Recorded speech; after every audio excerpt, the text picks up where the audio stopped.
Today is going to be another Earl video. I did a video like this back, a year ago, I think it was, when I first got done with Earl. And it was a how-to and everything like that. And it was slightly confusing because I was trying to, cram all this information into a video, and I didn't want it to be super long. So instead of trying to put it all into one video, we're going to break it down, be a little bit more focused, and because I've gotten a lot of questions and I have gotten comments about it being confusing, and that's what that's what led to this. So, and it also helps out. I'm also waiting on parts for the 6-liter. I have to get the new rings, bearings, some gaskets, timing chain, things like that. As you can see, it is now green, which is good because that's what I wanted. The transmission is green. You can't see it that it's green, but it is green. So this video is going to be for those of you that are actually in the very beginning stages of doing your LS swap to your S10 or to any vehicle. It kind of goes hand in hand with that as well. There's some things that you're going to need to do. Obviously, when it comes to, I had a price LS, how much to LS swap a S10, and that was what I had paid for it. Now, costs are going to vary whether or not you have your vehicle. I paid $300 for this S10. It had 600,000 miles on it. But today, what we're going to be talking about is where to start. Because, I mean, that was one of the biggest things when I went to go do this truck was, where the heck do I start at? Because it can be, you look at your engine bay and there's probably a 2.8 liter or 4.3 liter V6 in there. And so the first thing you're going to want to do is get that motor out of there. And once you do that, it kind of creates this this itch, almost like when you get a tattoo. And so then you start doing more and more and more. And so, it's possible to do it in a weekend if you're experienced. If this is your first time, no. Don't expect that. Just go ahead and expect it to take some time. Just relax. Don't rush it. I rushed it the first time, and it turned out fine. But there were some things that I could have did better. It was, I don't know if it was dangerous, but there were some wiring issues. But we're gonna correct all that in this whole series. So you got the motor out. This is where the motor would be at. There would be a nice big ass motor right here, and then there's a transmission right there. That is a 4L60E. So if you want to go with a automatic transmission, you can go with the 4L60E. Bolts right in. The drive shaft actually will bolt right back up into it, so keep that in mind. That's one less cost. So if you go with the 4L80, you're going to have to modify this transmission tunnel some, and then also you're going to have to get a new drive shaft. So consider that. If this is your first one, just go ahead and go with the 4L60E. It's going to last for a little bit. It will be bad. You will need to get a new one. So, okay, so let's talk about the motor that you're going to put into that vehicle. Okay, that takes a lot of figuring out what you're going to do, where you're going to get it, and I'm here to help you out in the best way I can. So you need to ask yourself, first off, are you going to go drive by wire or drive by cable? The reason why I'm asking you this is because if you decide to go drive by cable, then you need to go with a 24 reluctor wheel motor. And what I mean by that is, so you see that wheel right there that I'm shining my light on? It has the teeth on it. That is the reluctor wheel. So that one is a 24, and the way you know that is that it has two separate gears right there. If it were one single gear, then it would be a 58. And so the reason why why you need to know that is because the 58 reluctor wheel will only support drive-by-wire, which is not a completely impossible thing to do on these trucks. You just got to remove the gas pedal and find a way to mount in a electronic gas pedal. It's not impossible to do. Many people have done it and been very successful. Me personally, I decided to stick with the drive-by cable, so I had to stick with the 28 reluctor or 24 reluctor wheel. You can find, this is a 6-liter, but it's a Gen 4 6-liter but it has a 24 reluctor wheel.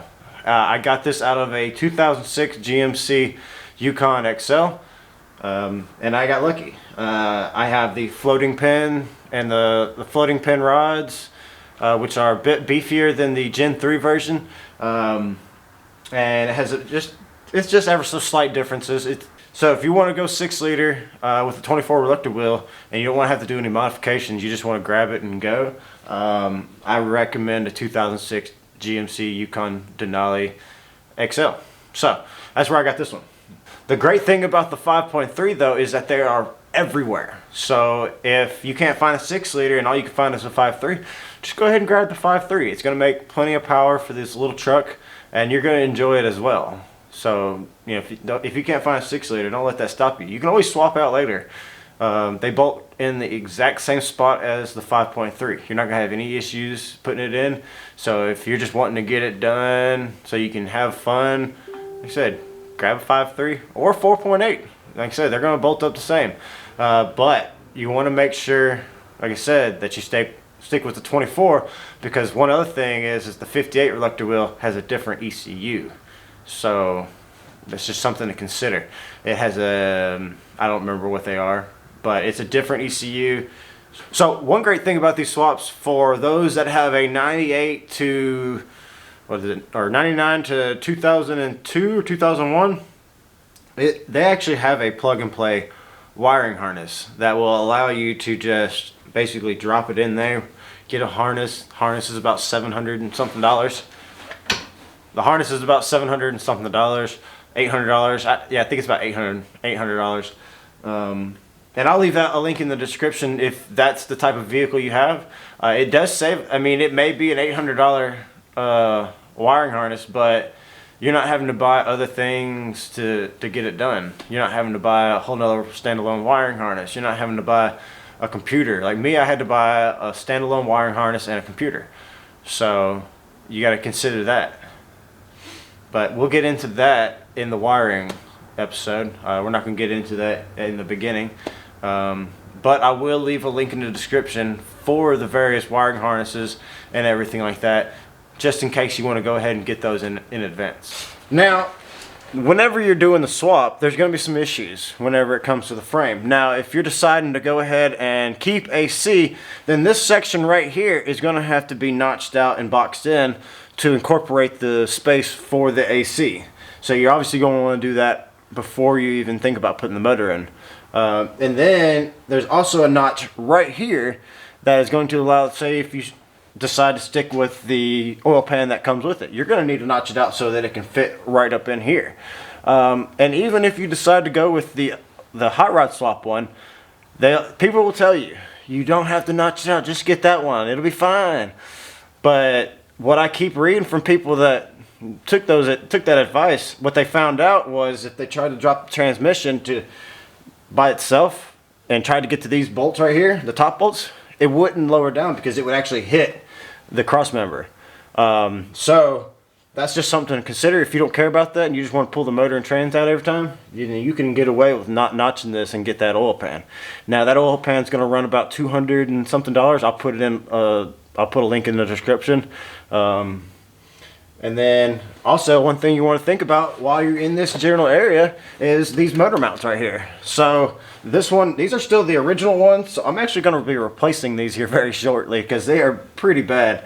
As you can, you probably can't see, but there are a lot of gaps up inside this one right here. Actually, you can see it almost in that. That's nice. So I'm gonna get some new ones. I might go with solid, but I'm gonna see if there's some urethane ones that I can put in right here. Because I have the motor side, and I actually went with the eBay ones because I looked at the eBay ones and the ones that are like $100 and something, and I couldn't really tell much of a difference. So maybe they fit better with the LS swap headers or something like that. I don't know. I didn't have any problems. There was some issues, but they were the eBay headers, so that's something to consider also. But we're going to get to that in time, so you don't really have to worry about that. So first you want, like you said, you're going to notch and notch. That way it also helps whenever you're going to put this in to mate up to the transmission when it's already in place. So now I will say that there is a way to get to these bolts up here without actually having to drop the transmission. Now I do want to disclose that you can almost, like, if you take the intake manifold off, you can get to this one from up on top on the back side, and this one and this one. So it is possible to get to those. So, you know, it's always, you know, if you just do not have the ability to get it notched and whatnot, which is one of those things, then just get that pan and just hope for the best. You know, that's all you really can do. If you really don't, let that be what stops you from doing this. So one other thing you want to do, you got to think about it. You're putting an engine up here that's going to be about 200 pounds more heavier, maybe only 100 pounds heavier than the original motor in here. So you want to do some work. Like mine had 600,000 miles on it. So I went ahead and replaced all of this linkage right here because it was old. It was really, really bad. So you just want, like, just think of things like that, because you see all the space that I have here. It's like wide open. I can get to everything. It's no problem. So you don't want to have to be fighting stuff because these aren't big trucks, you know. So okay, so right here I have basically the fuel system, the fuel delivery. Oops, what did I drop? Anyways, doesn't matter. So while the motor's out, let's also consider going ahead and prepping this area, because it's not going to be in the way of the motor coming in, but the motor will be in the way of you working on it, and you want to not have to deal with anything that when the motor's in the way, right? So the first gen, I don't know about the second gens. I don't remember if they do it the same way. I know they have iron, or they may have steel lines that run back there, but the first gens have steel lines that run down the frame all the way back there. So I decided to reuse those, so I didn't have to run line all the way back. Cost saving, obviously.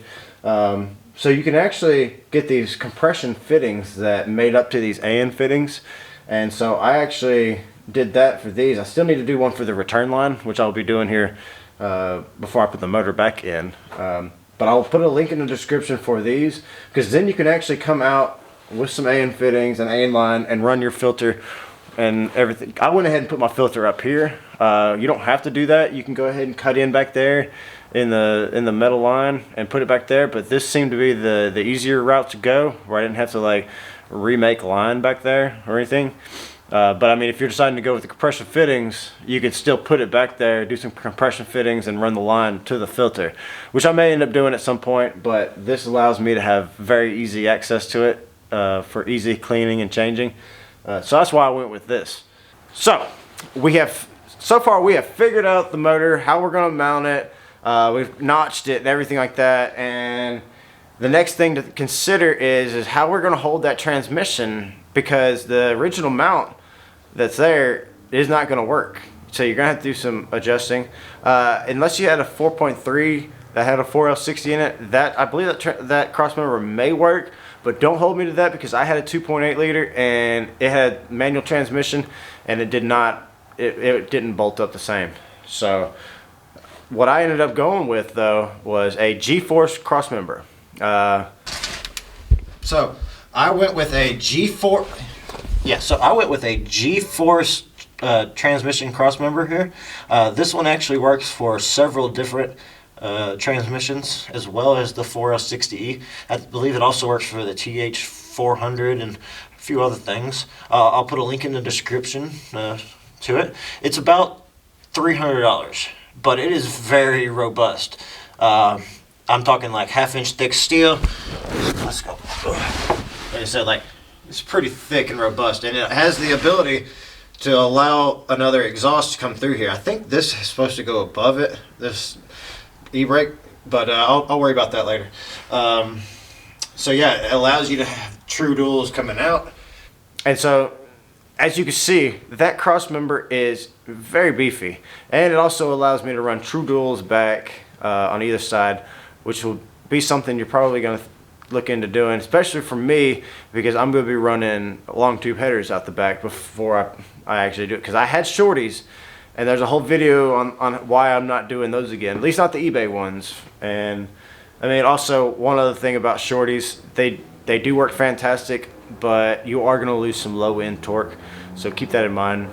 There are ways around it where you don't lose as much, like having a Y instead of just straight true duals all the way back. That helps with scavenging and whatnot, and that's kind of how they were designed to be anyways, because they were pretty much designed to go in place of your factory exhaust manifolds and reuse the factory piping. And a lot of times there's a Y pipe at the end, and the Y pipe is actually really good for scavenging. So keep that in mind if you have that ability, but you don't want to have to like you want to reuse your cross member. That is an option that you can go with. Now if you go with one of these aftermarket ones that I will link in the description, or the G-Force one that I went with. Now the G-Force one is pricey, but you saw how thick it was, and I feel like it's worth it. It actually works for multiple different transmissions. With that one though, I can actually run true duals all the way out the back like I need to. And then now that you have the cross member that's going to hold the transmission, you've got your transmission, you've got your engine, and you've got your motor mounts now, and you've already done your notching. So everything at this point is just a matter of putting the engine in. But before we put the engine in, we got to rebuild it. Now you don't have to, but so if you're not planning on rebuilding your motor, on the next video, just skip to about the midways, because we're going to go ahead and rebuild the motor, and then we're going to put it back into the vehicle. Alright guys, so like I said, that's going to be it. We're not going to be tearing into the motor today. Still waiting on the parts for that, but this helps get you started. This lets you know what you need. This answers a few questions that subscribers have had, viewers. I like to think they were subscribers. They may have just been viewers. So if you have any questions that I didn't cover at this point, and you feel like it's a good precursor, go ahead in the comments. Let me know. And if there's something that you feel like should be in the next video that I should cover, just like I said, go in the comments, let me know. I love the comments. If you've ever looked at any of my videos, I respond to every single one of them. I love talking to you guys. So later guys.